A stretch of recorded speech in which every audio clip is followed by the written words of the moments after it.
There he is, ready Yeah, to go. How you feeling, always. man? Side effects of traveling for sure.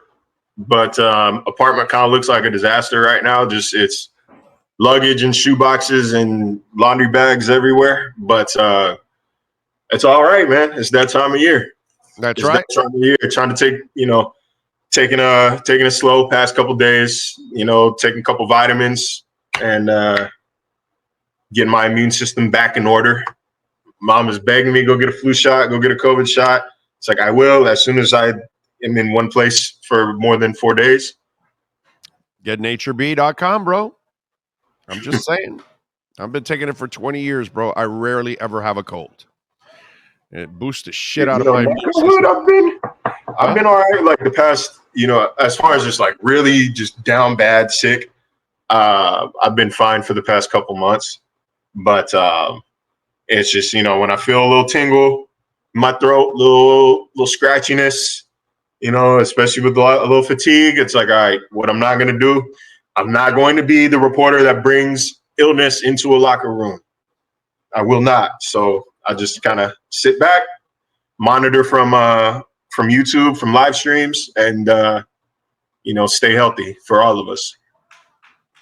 I'm with you there. All right. So this week, while I gave Tua a lot of shit 2 weeks ago, and he deserved it. And then this past week, I gave Tua some shit too, and the receivers that I thought they also didn't do their job throughout. I think the bigger test, while everybody loves to use Tua as the litmus test for everything. Oh, let's see if he can play in the snow. Let's see if he can, go on the road. Let's see if he can beat the Bills. Let's see if he can run a high-powered offense. All that stuff. The guy that I'm looking at this week is Mike McDaniel. And I don't know if you saw, I thought Warren Sharp did a great job on explaining what they've been doing the last couple of weeks irresponsibly on first down, taking so many deep shots that has put the offense in really bad positions on third down on a consistent basis.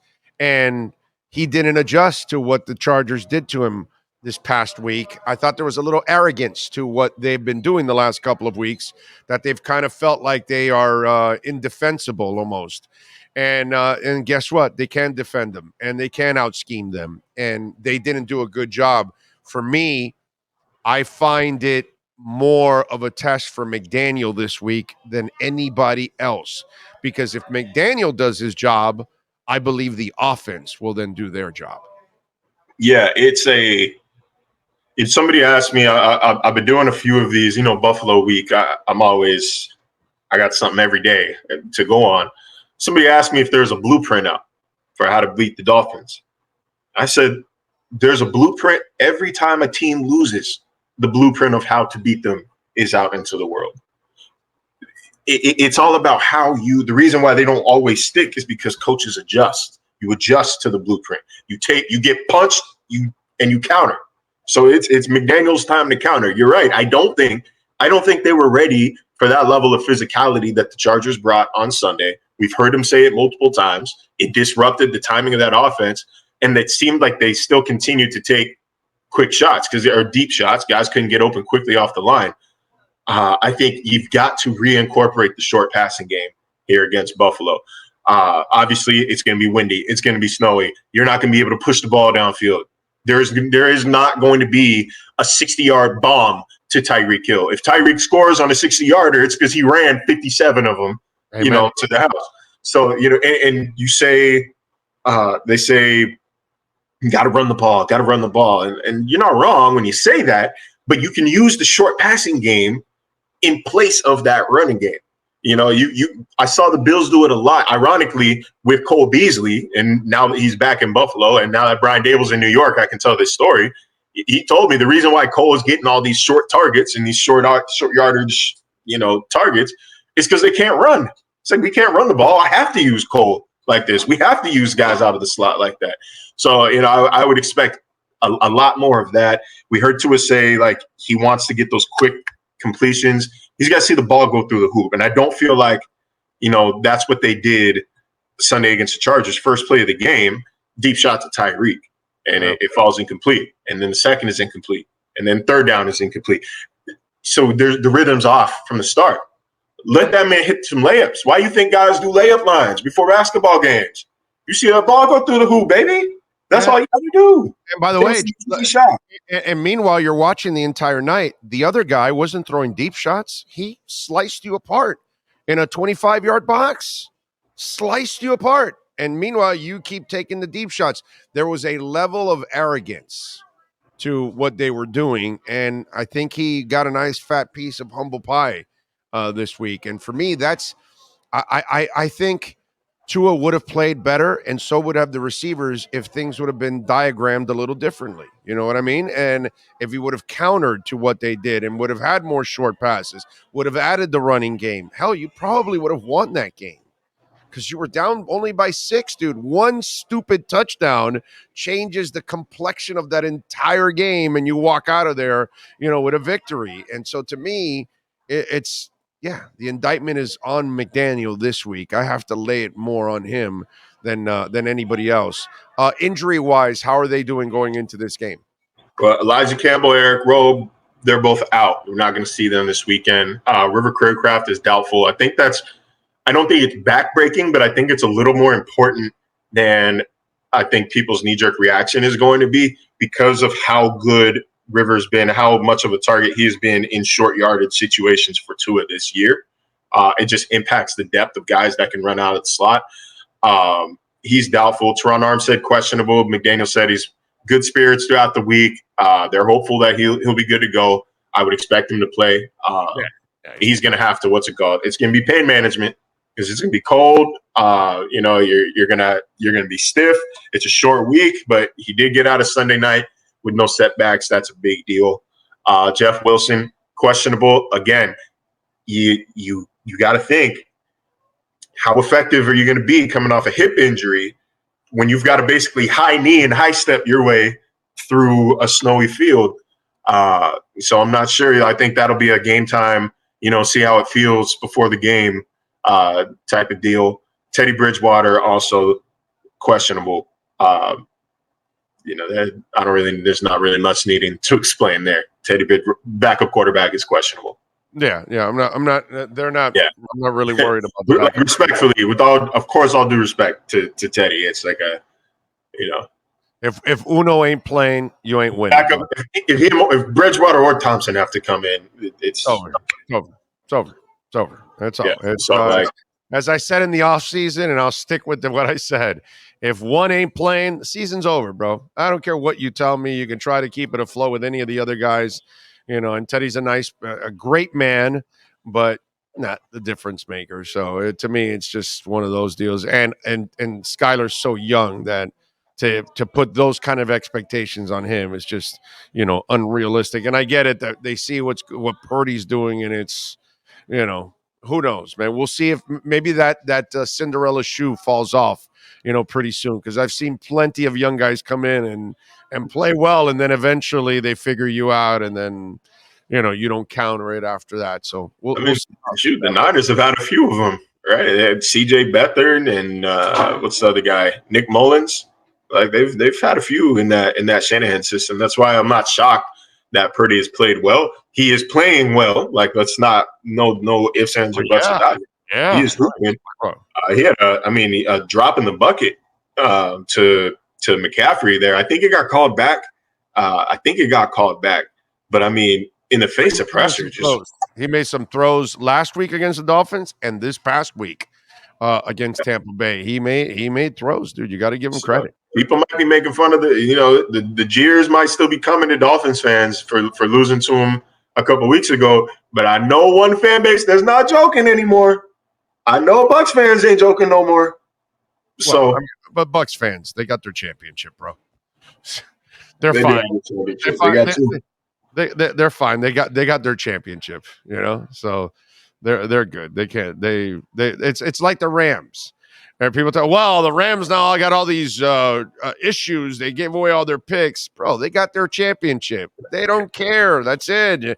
Any team would trade. Look at the Dolphins. Look what they've been for 25 years. You think they wouldn't trade for a championship and then suck for a few more years? They've been sucking for 25.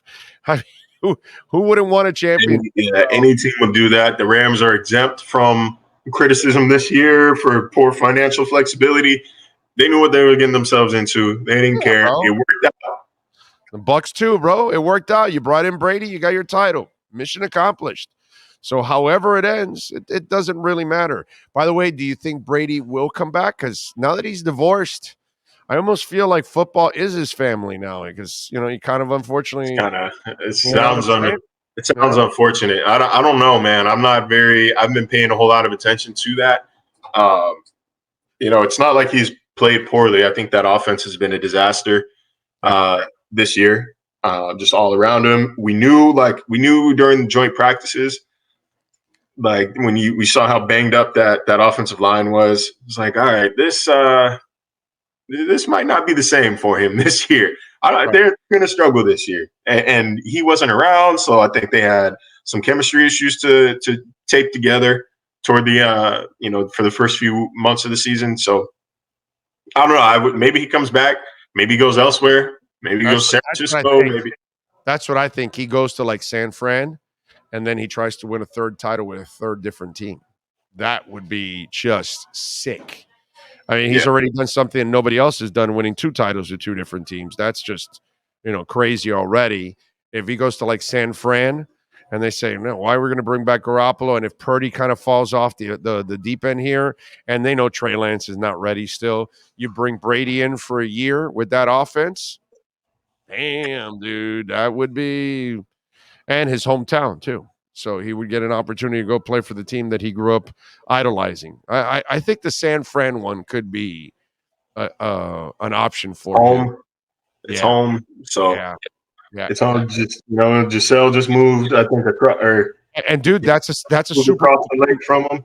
That's a Super Bowl team with the right quarterback. That's a Super Bowl team, right? I mean, I think we saw that on both sides of the ball. I think they're probably the most complete team that's missing a quarterback in the NFL right now. Like when you looked at the Bucks a couple of years ago right before Brady got there, and you said, as soon as he signed, you said, "Oh boy, right, that's a Super Bowl team. That is a Super Bowl contender."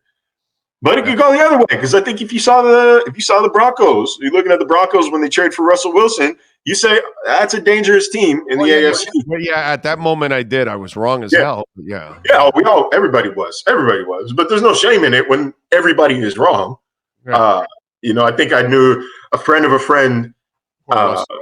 A friend of a friend apparently watched like every Geno Smith snap of his career over the summer and was convinced that he could be good for the Seahawks that year. So that guy gets the credit, but the rest of us, man, everybody thought Russ was going to be fine.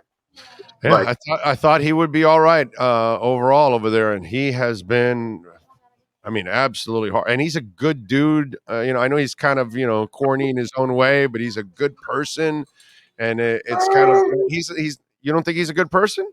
I want him to be a good person. I want him to be. I think he's a little Hollywood. Okay. I think he's a little full of himself in that sense, where he just considers himself to be Russell Wilson, which you are Russell Wilson, but damn, bro. He had it going on for a while that he could think of himself that way. You know what I'm saying? So that doesn't work when you're playing poorly and your team is losing. So this has been kind of rough, but I just don't look at him like a really bad dude. It's kind of a weird situation. All right, how do the Dolphins win this game? So that's it. You got them losing there. That's it. It's gonna. My bold prediction of the week is the Dolphins winning. For what it's worth. That's my bold prediction. It's a prediction, but it's bold. Because it's their conditions that Buffalo is prepared for. I understand where Mike McDaniel's coming from when he says, they have to play in the same stuff. They have to play in the snow too. But Dan Graziano today on Get Up was talking about a conversation he had with Josh Allen about, throwing in the snow. And Josh is saying things like, your drops are different. Like your receivers can't go as fast, so you have to get the ball out a little faster. And XYZ, your windows shrink, and he had a very technical answer to how it changes. And Tua is just like, I thought it was good. I liked throwing in the snow. It wasn't as hard as I thought. I didn't feel those conditions. I didn't feel the effects. One of those guys is a little more used to throwing in the snow than the other. If Josh Allen says there's effects to throwing in the snow, there's effects to throwing in the damn snow. So I'm a little bit concerned about Tua. I think that the conversation about Mike's comments has been a little overblown. All he was trying to do is not make the snow become the story. Like, he was not trying to let the weather become a bigger story than the game itself. He was not saying like nothing changes, like we're not going to prepare, we're not going to do. They're going to have a damn game plan for the snow. You don't just go into 9-inch lake effect game like this and think that you're going to play exactly the same as you always do. Like, he's not going to be on the sideline in his sweatsuit.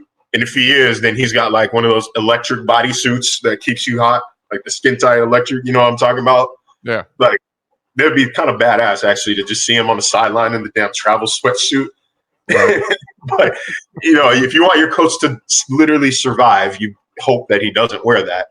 But they'll be ready for the snow. He just doesn't want it to be like, he doesn't want them thinking about that the entire way to where it psychs you out when you actually get there on game day.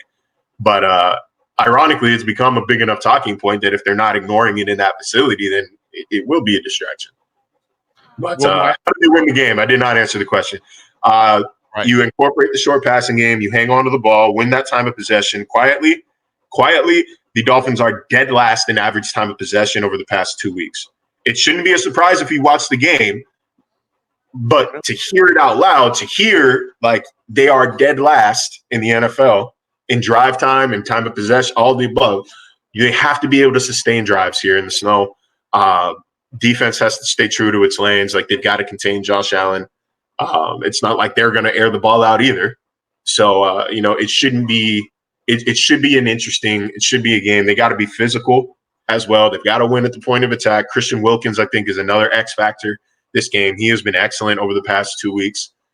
There's a path to victory.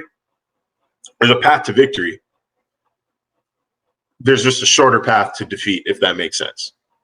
No, I get. Of course, definitely. And they've got to play. They got to play probably their best game they played this year. Is probably what they're going to have to do. It would be the most impressive win of the season if they win on Saturday. For sure. And they'll be, and everything will be forgiven too. The last 2 weeks, everybody will forget about the Chargers. Because all of a sudden, yeah, you know, the Bills would still have a 1-game lead in the AFC East. Right. But you win the tiebreaker. All you have to do is tie. They have to play the Bengals still. Yep. They still have to play the Bengals. They still have another game against against the Patriots, who have done jack shit against them the past 3 or 4 times. But you never know. You never know. New England beat them in Buffalo last time with insane weather conditions, but the game will be in Buffalo. So, you know, it's just a lot can happen. A lot can happen over the next 4 weeks. All you have to do is tie with them if you win on Saturday. All you have to do is have the same record. That's massive. Do you think Miami can run the ball against them? No Jordan Phillips, but he's more of an edge rusher, or she's more of a pass rusher than a run stopper. Like more of a 3-tech than a 1-tech there. I don't know. Nothing I've seen over the past 2 weeks has convinced me that they're going to be effective running the ball. I think that, like I said, we see them supplement the run game with the short, quick passing game. You know, maybe it's more screens, it's more quick hitches, it's more. We just haven't really seen that where they're just saying, let's get the ball to Tyreek as quickly as possible and then let him figure it out from there. I think we maybe see them go, revert to that a little bit more. They just signed him this past week. Will they inject Cole Beasley into the lineup? Yeah, I would expect so. He's supposedly in shape. He's healthy. They need that. He knows the system. He knows the playbook. Josh Allen loves him as a target. He is going to be a challenge for them if he is in shape. He is a very good wide receiver.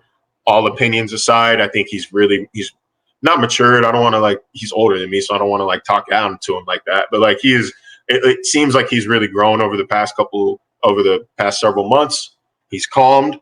Heard some stories about people, kids telling his kids, they can't come to his birthday party because their mom doesn't like Cole, and it's just it's an ugly situation that he exacerbated. But it sounds like he's trying to make it right off the field. But on the field, they need him and they miss him. So I think we do see him come Saturday. Yeah, it's been a different ride for Cole Beasley, but yeah, it's kind of weird if they sign him and they play him this week. Is Fisher ready to play? Because he was active last week, but again, they didn't sign him to practice squad. They signed him to the active roster to take Austin Jackson's spot, and he was active. So I'm just wondering what kind of shape Fisher is in, just in case, because the good thing is he can play both right and left. I think that they are. I think they are prepared for him to play. I think he's prepared to play. We heard Frank Smith today, kind of compliment his professionalism there, compliment his readiness. He's not that far removed from the NFL. He just played, I think it was 16, 17 games with the Colts last year. So it's not like they just signed him out of the woodwork, signed him out of retirement. I think he's ready to play if they need him to play. Sounds like Liam Eichenberg might be ready, before the end of the season as well, which is a pretty impressive turnaround for considering what his injury was. If anything, that's depth for them. And you can't have too much of that this time of year.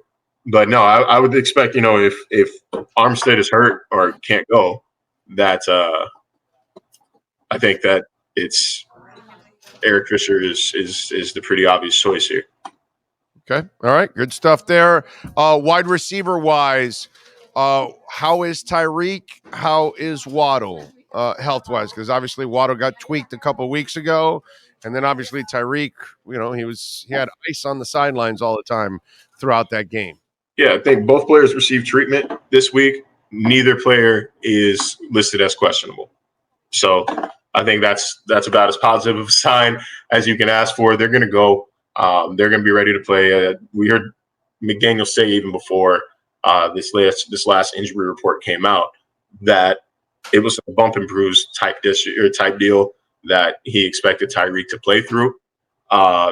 Even with the bum ankle, he got a 60-yard touchdown. So I think even hurt, I think I said it on Sunday, even hurt, he's probably top 10 fastest player in the NFL. So I think he'll be ready. And he's used to playing in the bitter cold, man. Kansas City is not it might not snow like Buffalo does, but it is not nice. The weather is not nice.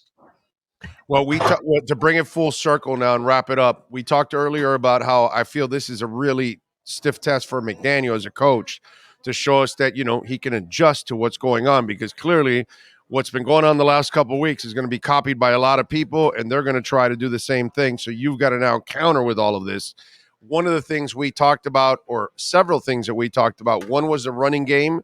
They didn't use it enough last week. We talked about it now. Hopefully they will use it. And then Sherfield and Cedric Wilson. These are two guys that they've been productive whenever you use them overall, but Cedric's become just a fair catch guy on special teams. And then Sherfield really hasn't gotten a lot of opportunities the last couple of weeks.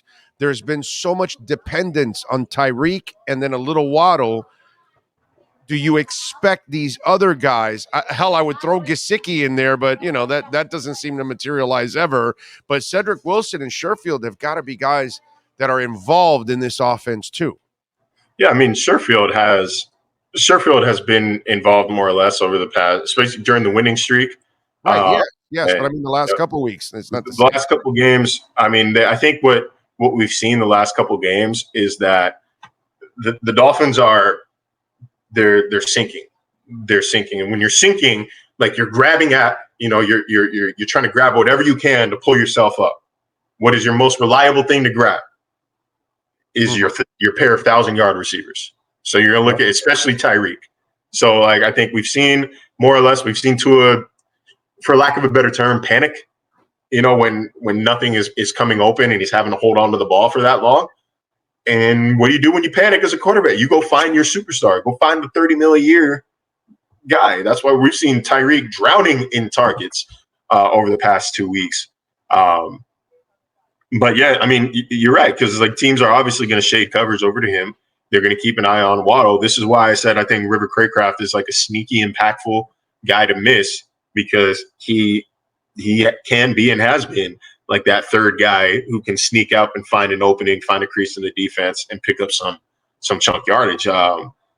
And man, it seems kind of inexplicable why the Dolphins are so bad at punt return. I don't know if it's, gunners aren't blocking, if it's just he's not, Wilson is not seeing the holes. Like I don't know what it is, but they are the worst return unit in the NFL. It doesn't matter, punt or kick. They are at or near the bottom of the league in average yards. And then flip side, well, they allowed the cancer to get rid of the best punt returner returner period in the history of the Miami Dolphins. The only Pro Bowler. Right. That's your problem. See, now the kid's injured. See, if you allow the cancer to not make that trade, see, that the problem was giving him so much personnel power. And if you keep Jakeem, you got something. And this year would have been perfect because you don't need him at all as a wide receiver. That's what was the worst part about Jakeem's game, is that because of all the injuries to wide receiver, they kept making him like the third and fourth wide receiver, and he was getting way too many opportunities. And then that's where the, dropping the balls and all that stuff, reared its ugly head. But as I always tell people, he was here for, I believe it was 4 or 5 years, I think it was, whatever it was. And he had 6 or 7 fumbles. You overreacted in the end. It was like, no, actually it was like 5 years. Because I remember it was just over a fumble a year is what it turned out to be. Not that big a deal when you really look at it, but this is why the Dolphins suck. You don't have anybody dynamic back there, bro. And you and I know Cedric Wilson's not made to be. He doesn't have these. This is like here's a way here gets you on the field. He's got decent yak ability, and that generally will translate over to return. But he can't juke people, dude. He can. You know how it is, doggy. When you grab that ball on a punt return, you got to be able to explode right away and make people miss. That's not who he is. That's not his fault. I don't blame. But they don't. I mean, the only guy they have that really is like that, they Waddle and Hill, and I know. Tyreek hasn't returned punts since like his second year in the league. He's carrying enough of the load. You can't do that to him, bro. You can't. Yeah. Look at him. He's already injured from everything that he's doing at wide receiver. You're also going to put that's why I didn't want Waddle or Tyreek on. I get it on a fourth quarter at the end of a game. You're down by a score. You need some. Okay, so you put Tyreek or Waddle in. Those kind of situations I understand, but throughout the game, you need a guy that's a specialist, and I think they'll do that this year in the offseason. I think that they'll go find that specialist. They'll go find that middle linebacker. They'll go find another defensive back. The couple things that they need, I'm sure they'll try to go find that stuff in the offseason. But, yeah, man, returner, my brother, they ain't got nothing there, man. They are. I think that's where Lynn Bowden really could have differentiated himself this summer. Apparently they didn't see it. Yeah. They didn't see it. I'm with you. All right, follow him on Twitter at Marcel_LJ. Catches exceptional work there at ESPN. And yes, Dolphin fans, he's got the Dolphins winning this week, defeating the Buffalo Bills. That's his gutsy call of the week. Bold prediction of the week. That is my bold prediction. All right, well, we will talk to you in the post game. Be safe in your travels and dress warm. Oh, really I got the Peacoat ready. Y'all get ready. I know everybody loves my game day fit. Everyone talks about the game day fits. This one's going to be nice. Strictly because of the Peacoat, man. It's a nice jacket. All right, there you go. But it better not be in Bill's colors. Nah, I think it's like green and blue or something like that. Blue? I mean, green is, it's close enough. Green and purple, green and blue. I'm colorblind, bro. I don't know. I wish Haley was here. She would tell me. She's always my North Star. No Bills colors, Haley. What the hell's wrong here? Green and blue? Look, because the Buffalo Bills have heard of blue. I'm not allowed to ever wear blue again. Like it's not like it was like, damn it. It's not like it's like more green. It's like green plaid with like blue stripes, I think. Like it's mostly green. with maybe some blue highlights in there. Like, no. It's not like we're going up to Green Bay and I got like yellow on, or we're going to Cincinnati and I'm rocking orange. You know what I mean? Like, blue is one of those, like, I mean, how many teams off the top of your head wear blue? There's like 6, I'm sure. So I'm just saying you could have picked another color that isn't red or blue. I only have 2 peacoats. No, I got 3, but one of them's from H&M, and that I need a real coat. I needed that wool, like an aqua blue is what you needed. like an aqua blue. I'm really trying to think. Like, I know I got it on my Instagram somewhere. I took a picture in it with Conway the Machine a couple years ago. I'm gonna try to see if I can pull it up and show y'all, so it's not like blue. It's not. Just make sure you take the Josh Allen doll with the pins, so we can use it during the game. Okay. Allen doll with the pins. All right. Well, I can't find it. I think I took it off my Instagram. Either way, it's a nice coat. I'm wearing it. I'm going to Hialeah. I'm going to go visit a Cuban old lady in Hialeah that's going to do a little Santeria. And I will then hand you the Josh Allen doll that she creates. And then you can just, poke it while you're up there in the state. Because you got to be closer to him when you're poking, so that way he feels it on the field. If I do it from here, it's too far away. But the spell works if you're inside the stadium. So we'll give you the doll, and you'll be up in the press box, sticking pins in it. And, but make sure you do it when he has the ball. When he's about to drop back, and that kind of stuff. So that's kind of what we want from you. Okay. And while you get this doll, can you go find me a pair of gloves? I'm just realizing is my biggest concern now is I don't know where my gloves are. All my winter gear's scattered in boxes and whatnot. Like, that's the worst part. Is not being able to feel your hands in that snow. I'm going to get some gloves for you. They will have a little Santeria in them, so at least you'll have some power also there too. So I'll tell the old lady to douse that too. So you got the doll, you got the mitts, and you're ready to go. Do you want them with fingers or without fingers? Oh, with fingers, man. I got a text. Okay, all right. You're gonna text with that stuff. Oh, yeah, like the touchscreen gloves, man. That's the way. We got to get you. So I'm going to talk to Marino. We'll get you some isotoners. Okay. That way, huh? And that's it. Send it in. That's it. So Dan, you got it. Let's send him some isotone. Well, give him first to me because I got to get the old lady in Hialeah to give it a little Santeria before we give it to him. That way, we need as much as possible to bring down Josh Allen. All right, Marcel, we love you. Be safe in your travels. Dress warm, and we'll have that doll for you in a few hours. In a few hours? All right, man. I trust you guys here. I'm in Hialeah Park right now. I'm at Hialeah Park Casino. Like, the old lady lives a couple blocks away, so I just got to go over. She does a little Santeria, and I bring you the doll, and we're home free. Oh, there it goes right here. It might not even be blue. Like, it is. Okay. Like, it's like a very dark, like almost navy. Let me see. If I turn down the brightness, would that work? It doesn't work at all right now for me. It doesn't work at all. All right. Well, y'all can scroll. If you follow me on Instagram, find it, see for yourself. There you go. It's a green jacket. Damn it. Yeah, he's not going to be a traitor, is what he says. So that's the important part there. Follow him on Twitter, Marcel_LJ. Marcel, appreciate you, my brother. Thank you. Yes, sir. See y'all Saturday. That's right. Edge Energy Drink, myedgedrink.com. You get 10% off when you use our code Big O. Delicious, smooth, and zero aftertaste. The finest energy drink on the planet is off the chain, man. I'm telling you, you're going to love it. myedgedrink.com. Delicious, smooth, and zero aftertaste. 78 calories and a great elixir. You now have the edge.